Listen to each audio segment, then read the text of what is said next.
এক খামার বাড়ির সামনে একটা কুকুর ঘুমাচ্ছিল। তাকে ওই রকম ভাবে ঘুমাতে দেখে পা টিপে টিপে এক নেকড়ে এগিয়ে এলো তাকে খাওয়ার জন্য।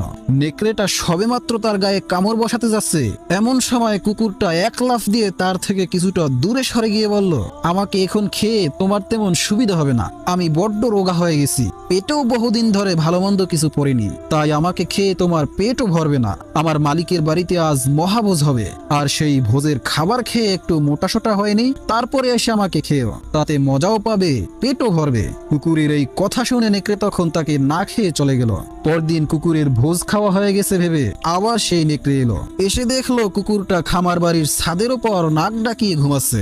সে তখন কুকুরটাকে ডেকে বলল, আমি এসে গেছি, এবার তুমি নেমে এসে আমাদের চুক্তি মতো কাজ করো। কুকুরটা তখন হাসতে হাসতে বলল, নিচে মাটিতে ঘুমন্ত অবস্থায় যদি আমাকে আর কোনোদিন খেতে আসো, তাহলে আমার ভোজ খাওয়া পর্যন্ত আর অপেক্ষা করতে যেও না।